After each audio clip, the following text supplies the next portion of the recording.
उत्तर प्रदेश की राजनीति को समझने के लिए कानपुर जैसे जिले को, उसकी चुनावी समीकरण को समझना भी बेहद ज़रूरी होता है, जो सभी राजनीतिक दल 2022 के विधानसभा चुनाव में समझने की भी कोशिश कर रहे हैं और दांव खेलने की भी एक नई कोशिश सभी दल करने की एक जो कहते हैं कि शुरुआत कर चुके हैं। कानपुर में 10 विधानसभा सीट है। 2017 में जब चुनाव हुए थे, मोदी लहर थी, 7 सीटें भाजपा के खाते में गई तो 2 सीटें समाजवादी पार्टी के खाते में आई, 1 सीट कांग्रेस को मिली। पूर्व विधायक है हमारे साथ सतीश कुमार निगम जी, ये कानपुर के कल्याणपुर से पूर्व विधायक रह चुके हैं, मौजूदा नहीं है लेकिन 22 की आस है। लगता है कि 22 में ये आस पूरी हो जाएगी?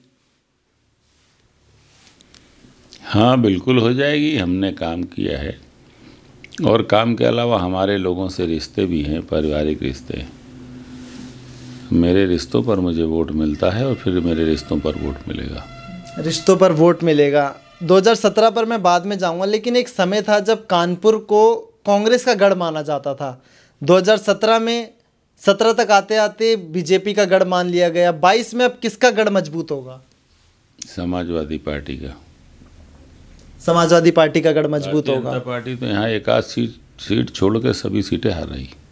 सभी सीटें हार रही हैं? 1-2 सीटें छोड़ के सब हार रही। अच्छा, तो मतलब 2017 में ये जादू क्यों नहीं हुआ समाजवादी पार्टी की तरफ से? लोग नहीं समझ पाए, लोगों को भ्रमित कर दिया गया कई इश्यूज़ पर, तो लोगों को लगा कि शायद ये कुछ बहुत अच्छा कर देंगे जी। लेकिन अब लोगों का भ्रम टूट गया है कि बजाय अच्छा करने के ये तो बर्बाद कर दिया इन लोगों ने।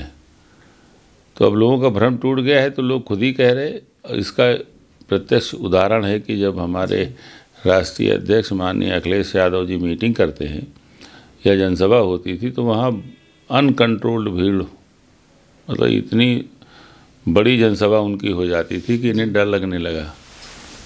तो ये तो तय है कि लोग सरकार बदलना चाहते हैं, क्योंकि वहाँ मैनेज की भी भीड़ तो आती नहीं थी। सरकार का दबाव होता है मैनेज करने में, तो ये तो भीड़ बल्कि इनकी जो है वो मैनेज होके आती।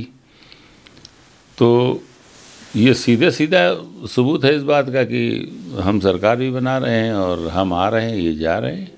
रात के 12 बज रहे हैं, आपने समय दिया, लेकिन थोड़े से, अब आपने समय दिया तो थोड़े से कठिन सवाल आपसे तो करूंगा मैं, क्योंकि आप लोग आजकल पकड़ में नहीं आ रहे हैं। एक समय हुआ करता था जब उत्तर प्रदेश में जातीय चुनाव हुआ करता था, लेकिन 2022 में है, शिक्षा भी बढ़ रही है सभी दलों के मुताबिक, लेकिन अब ज़रूरत है कि हिंदू मुसलमान पर वोट मांगा जाए। विकास एक बेहतरीन मुद्दा हो सकता है, तो फिर जाति हमेशा क्यों बीच में आ जाती है? देखिए, ना जाति की राजनीति अच्छी होती है और ना ही धर्म की राजनीति। राजनीति में धर्म हो ये बात तो ठीक है, लेकिन धर्म को बेस बनाया जाए राजनीति का, ये ठीक नहीं है। जैसे, और धर्म, कोई भी धर्म एक दूसरे से लड़ाता नहीं जी। कोई भी धर्म हमें किसी दूसरे धर्म के व्यक्ति को दुख देने की कहीं भी वो हमें सीख नहीं देता। लेकिन जब जाति और धर्म के नाम पर लोगों में वैमनस्यता पैदा की जाए या खाई उनके बीच क्रिएट की जाए तो ये बहुत दुखद है। और हमारे देश की जनता को भी ये समझना चाहिए कि जिस ओर देश को ले जाया जा रहा है, बजाय हम कि कुछ पॉजिटिव काम करें, देश के लिए काम करें। हमारे 70% नौजवानों का देश है, उनके रोज़गार के लिए कुछ काम करें। किसानों का देश है, उनके लिए कुछ काम करें।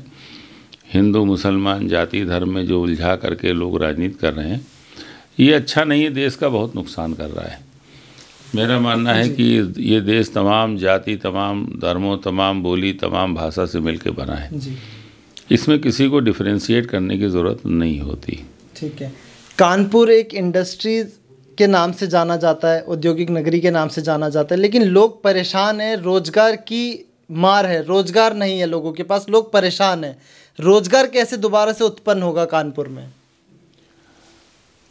देखिए, रोजगार जैसे कानपुर में जब से नोटबंदी हुई, नोटबंदी के बाद कानपुर में हजारों फैक्ट्रियां बंद हो गई।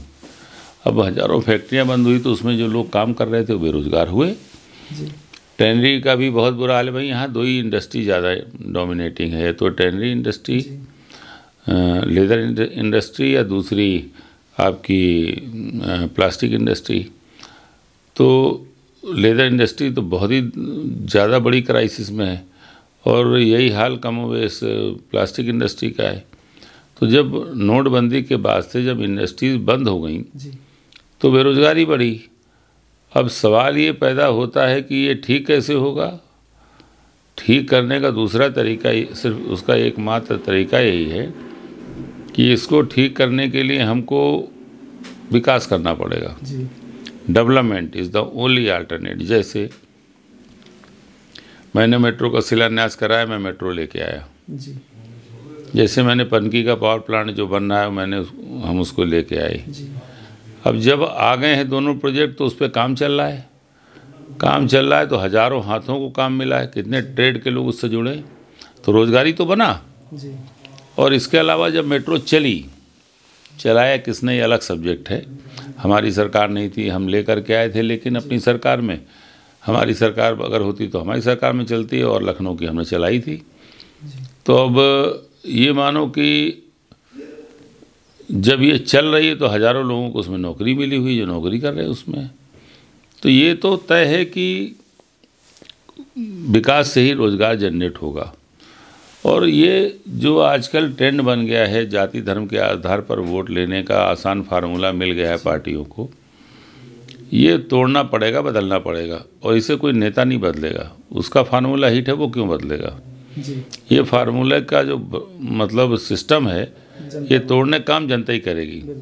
जब जाति धर्म पर वोट मांगे कि साहब वो फलाना, तो बजाय कि जाति धर्म पर वोट करें, बेहतर ये जनता विकास पर वोट करे, काम पर वोट करे, आदमी की परफॉर्मेंस पर वोट करेगा। परफॉर्मेंस अच्छी नहीं है तो उसको वोट नहीं करना चाहिए। एक बार आदमी हार जाएगा तो वो जान जाएगा भी ये फार्मूला हमारा फ्लॉप हो गया, तो फिर आगे से वो अपना या तो कोई फिर नया फार्मूला रहेगा या फिर काम करेगा। अब चुनाव नज़दीक थे, हिजाब का एक नया मुद्दा उठ गया। क्या समझ में आता है कि मतलब ये मुद्दा ज़रूरी है 2022 के चुनाव में भुनाना? जिसने कोई काम नहीं किया वो ऐसे ही नॉनसेंस मुद्दे लाता है। नॉनसेंस मुद्दे लेकर के आता है। अच्छा, कानपुर की बात करते हैं। कानपुर में क्या लगता है 2017 के बाद से कुछ विकास हुआ है?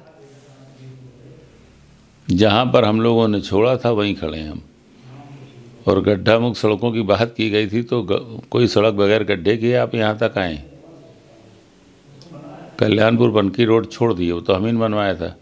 इसके अलावा कहीं आप गड्ढा मुक्त सड़क पर चल के आए? तो नीलिमा कटियार जो यहाँ से विधायक भी है, उत्तर प्रदेश सरकार में मंत्री भी है, क्या बिल्कुल उन्होंने कामकाज नहीं करवाया और सरकार में मंत्री के पद पर? ज़्यादा बेहतर है सवाल आप जनता से पूछो। अगर हमसे पूछोगे तो लोग कहेंगे साहब वो तो प्रतिनिधि हैं, उनके विपक्षी हैं इसलिए कह रहे। जनता इसका सही जवाब देगी। तो अच्छा, आखिरी दौर में है इंटरव्यू के, क्या लगता है मुद्दे खास कौन कौन से होने चाहिए कानपुर के लिए? इंडस्ट्रियल डेवलपमेंट, जैसे हम लोग इस पर काम कर रहे थे, इंडस्ट्रियल डेवलपमेंट होना चाहिए। रोज़गार के और भी नए साधन तलाशे जाने चाहिए। कुल मिला के कैसे और डेवलपमेंट हो कि लोगों को रोज़गार जनरेट हो, इस पर काम होना चाहिए। बहुत सारी स्लम्स हैं, उन स्लम्स में लोग इंसानों जैसा नहीं जानवरों जैसा जीवन जी रहे हैं, तो उसको ठीक करना चाहिए ताकि गरीबों का जीवन भी जीवन स्तर ऊपर उठ सके, साफ़ सुथरे में रहें, है ना, वो भी जीवन का असली मज़ा ले सकें। हेल्थ सिस्टम इम्प्रूव करना चाहिए। हेल्थ सिस्टम इम्प्रूव होगा तो कुछ चीज़ें बढ़ेंगी। जैसे हमने इस बार तय कर रखा है कि जीतेंगे, सरकार बनेगी तो हम पीजीआई लाएंगे।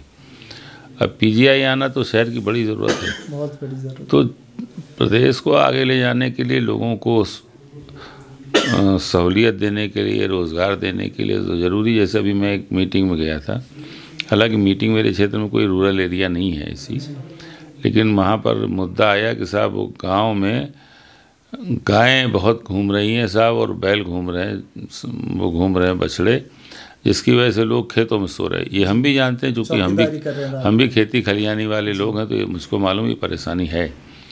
तो उन्होंने कहा साहब आप आश्वासन दीजिए कि इसके लिए आप कुछ करेंगे। जी। तो मैं शहर में हूँ, हूँ विधायक, हमारे यहाँ वैसा कोई गांव नहीं है। हमारे सब नगर निगम सीमा वाला है, लेकिन हमें कहना पड़ा, आश्वासन देना पड़ा, और ठीक भी है आश्वासन। तो भाई मानो कोई जनता परेशान, उसका क्या निराकरण निकलेगा, हमारी सरकार बनेगी तो निराकरण निकालेंगे उसका। ठीक है। कानून व्यवस्था क्या लगता है सुधरी है कुछ हद तक? क्योंकि भाजपा एक है जो नंबर 1 प्रदेश को बताने में लगी हुई है बीते 4 सालों में। अच्छा, तो बताने में होने में फ़र्क नहीं है। हम कह रहे साहब, हम जो भी बात हम कह रहे तो वो बताना अलग बात है, लेकिन होना अलग बात है जी। हम एक सवाल आपसे पूछ रहे, नेशनल क्राइम रिकॉर्ड ब्यूरो संस्था क्या समाजवादी पार्टी की है? नहीं, केंद्र सरकार की संस्था है ना जी। और केंद्र सरकार की संस्था रिपोर्टिंग वही तो करती जो सामने उसके होता है फैक्ट। और उसी फैक्ट के आधार पर चाहे मर्डर हो चाहे रेप हो, अखिलेश यादव जी की सरकार से, समाजवादी पार्टी की सरकार से 2 से 2.5 गुना 3 गुना हर अपराध बढ़ गया। और उसके बाद भी ये कह रहे साहब कि अपराध मुक्त है। अच्छा, अपराध मुक्त क्यों नहीं कहें? क्योंकि जो मुख्यमंत्री खुद ही अपराधी रहे हैं, 18 मुकदमे उनके खिलाफ रहे। उप मुख्यमंत्री वो भी अपराधी, उसके खिलाफ भी तमाम मुकदमे रहे, वापस ले लिए सरकार के उसमें दबाव में, वो अलग चीज़ है, लेकिन थे तो अपराधी ही सभी। जब आपकी सरकार आएगी तो और सुनो, अभी उसकी मुकदमे दोबारा खुलेंगे। एक बात और है कि अभी जो टिकट दिए इन्होंने, उसमें सबसे ज़्यादा अपराधी इन्हीं पार्टी में 140 लोगों को इन्होंने टिकट दिया है। तो जब आपकी सरकार आएगी तो मुकदमे दोबारा से खुलेंगे इनके खिलाफ जो है? सरकार बनने दीजिए। अच्छा, सरकार बनने के बाद कदम उठाया जाएगा। हमने कहा ना, पहले सरकार तो बनने दीजिए। ठीक है। आखिरी सवाल, 2017 की अगर बात करें तो 10 में से कानपुर की 7 सीटों पर भाजपा थी, 2 पर समाजवादी पार्टी सिमट के रह गई थी, 1 पर कांग्रेस थी। 2 से अब कितनी पर छलांग लगाएगी समाजवादी पार्टी? चुनाव है, चुनाव को कोई मैथमेटिक क्लियर तो होता नहीं, उम्मीद ज़्यादा की है। ज़्यादा की है तो 7 का आंकड़ा भी पार हो जाएगा? हाँ, क्यों नहीं हो सकता? ठीक है, क्यों नहीं हो सकता? 2012 में कितनी थी? ज़्यादा तो थी, ज़्यादा हो जाएगा। ठीक है। तो सतीश कुमार निगम हमारे साथ मौजूद थे, कल्याणपुर से पूर्व विधायक रह चुके हैं। इनका साफ तौर पे कहना है कि इस बार प्रदेश से भाजपा सरकार को हटाना है, समाजवादी पार्टी को फिर से एक बार प्रदेश में वापस लेकर के आना है। सनराइज न्यूज़ के लिए कैमरा पर्सन अमित कुमार के साथ मैं विशाल। धन्यवाद। बुला लिया अरविंद को।